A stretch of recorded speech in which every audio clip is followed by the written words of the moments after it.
तो चलिए आज के इस एक्सप्लेनर में हम सीधे गणित के उस व्यावहारिक जादू में चलते हैं जो किताबों से निकलकर हमारी रोजमर्रा की पहेलियों को सुलझाता है। हमारा मेन फोकस होगा परिमिति और क्षेत्रफल, यानी पेरीमीटर और एरिया के कॉन्सेप्ट्स को डिकोड करना। चलिए शुरू करते हैं। शुरुआत करते हैं ऐसे सीन से जो शायद आपने अपने घर में भी देखा होगा। दादी माँ पुराने कपड़ों से एक मस्त सी रजाई बना रही हैं और पृथा और आद्रित वहीं उनके पास बैठे हैं। रजाई बन तो गई है, लेकिन अभी इसके किनारों पर एक रंगीन रिबन लगाना बाकी है। अब यहीं से एक बहुत ही प्रैक्टिकल सी प्रॉब्लम शुरू होती है।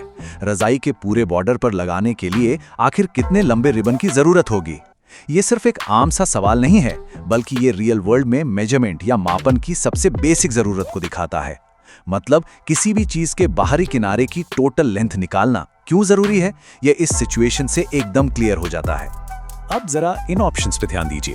एक 40 यूनिट लंबा लाल रिबन है और एक 50 यूनिट लंबा हरा रिबन। किसे चुना जाए? ये तो आप सिर्फ अंदाजे से तय नहीं कर सकते ना। अगर रिबन छोटा पड़ गया तो रजाई अधूरी रह जाएगी और ज्यादा लंबा हुआ तो वेस्ट होगा। इसलिए एग्जैक्ट लंबाई पता होना बिल्कुल जरूरी है।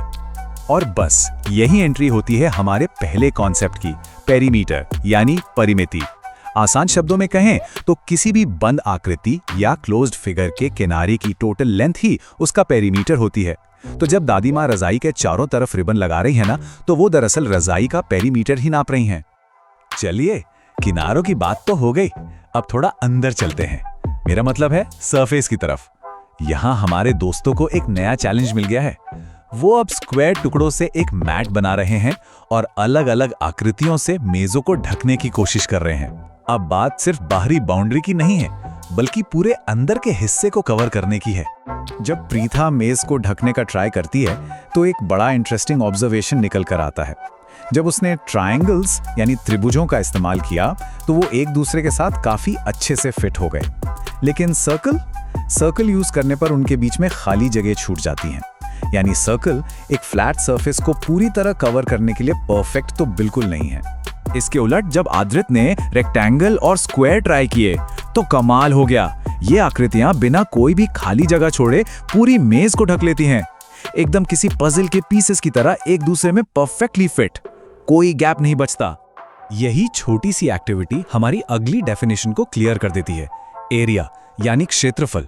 एरिया असल में वो टोटल फ्लैट रीजन है जो आकृतियों द्वारा बिना कोई खाली जगह छोड़े कवर किया जाता है। और क्योंकि स्क्वायर्स आपस में इतने सीमलेसली जुड़ जाते हैं, इसीलिए एरिया को नापने के लिए स्क्वायर्स का इस्तेमाल सबसे बेस्ट माना जाता है।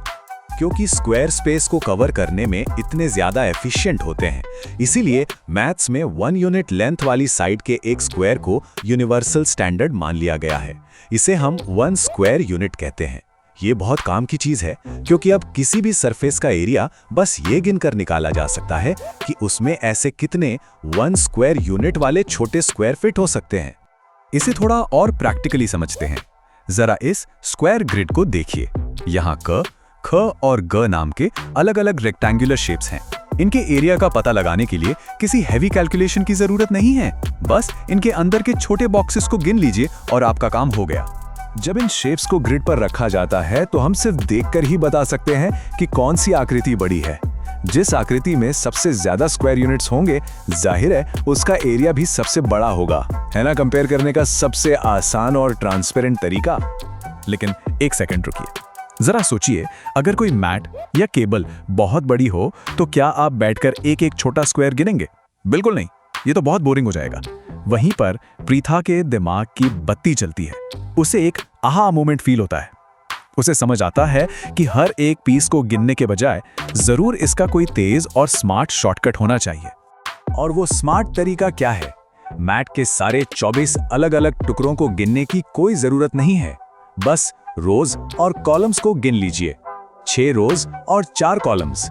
अब सिंपली इन्हें आपस में मल्टीप्लाई कर दीजिए। 6 को 4 से गुणा किया तो आया 24। लो, हो गया। बिना एक एक पीस गिने ही टोटल एरिया मिल गया। यही छोटी सी लॉजिकल ट्रिक आगे चलकर रेक्टेंगल यानी आयत के एरिया का प्रॉपर मैथमेटिकल फॉर्मूला बन जाती है। फॉर्मूला है लेंथ मल्टीप्लाइड बाय विड्थ। जो रोज की गिनती थी वो लंबाई बन गई और कॉलम्स बन गए चौड़ाई। इस एक शॉर्टकट ने घंटों का काम सेकंड्स में कर दिया। अब बिल्कुल इसी लॉजिक को यूज करके हम पेरीमीटर के लिए भी एक शॉर्टकट बना सकते हैं।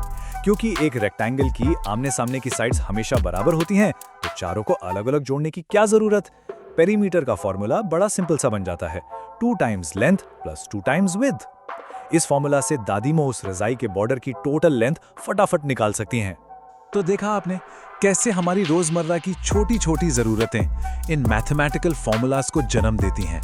खैर, इस चर्चा को खत्म करने से पहले मैं आपके लिए एक बड़ा दिलचस्प सवाल छोड़कर जा रहा हूं। जरा सोचिए, अगर किसी रेक्टेंगल की लंबाई और चौड़ाई बिल्कुल बराबर हो जाए, यानी वो एक परफेक्ट स्क्वायर बन जाए, तो आज हमने जो फॉर्मूले सीखे हैं उनका क्या होगा, वो कैसे बदलेंगे?